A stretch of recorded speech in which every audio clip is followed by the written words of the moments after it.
महाराज जी प्रणाम। महाराज जी, आप वर्तमान में ज्ञान को अपने पूर्व के अनुभव से देते हैं, ये तो समझ आता है। पर आज वर्तमान में चल रहे हर विषय वस्तु जैसे कि युवाओं के चाल चलन, सोशल मीडिया आदि पर भी बात करते हैं। तो क्या आप भी समय अनुसार सोशल मीडिया से जुड़ते हैं अथवा इस ज्ञान हम का आप स्रोत क्या है? हम आपसे जुड़ते हैं। आप जैसे बैठे ना, आप वार्ता किए ना, तो प्रवीण बुद्धि है, उसको पकड़ती है। हमने कभी मोबाइल नहीं चलाया, जीवन हो गया। कभी संसार के गंगा किनारे रहे।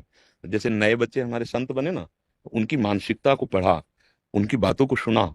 उससे हमें समय समय का जो चाल चलन चल रहे हैं ना, जैसे आर्किटेक्ट बच्चे हैं, सीए बच्चे हैं, बड़े पढ़े लिखे बच्चे हैं, तो जब वो हमारे सन्यासी बने आके हमारे मार्ग में आए, तो उन्होंने अपनी वर्तमान की स्थिति को बताया, तो उसका ज्ञान हमको उससे हुआ। हमें जो समाज का ज्ञान हो रहा है वो आपसे हो रहा है, मतलब आप लोगों के संसर्ग से हो रहा है। और प्रवीण बुद्धि रही है, क्योंकि भगवत मार्ग में जो तो बड़ी सूक्ष्म बुद्धि होती है। आप एक पॉइंट पकड़ाइए, पूरा उसकी सर्जरी बुद्धि कर देगी, तुरंत सर्जरी करके उसको घुस के पकड़ लेगी कि आप 25 पॉइंट में गए। तो इसलिए ऐसा नहीं तो आज तक हमें मोबाइल चलाना नहीं आता, जीवन में कभी मोबाइल नहीं रखा है। ये तो चला ही है, हमें लगता है 20 25 वर्ष 30 वर्ष पहले, तो कभी और आज भी नहीं। जो सेवा में है वो लोग रखते हैं।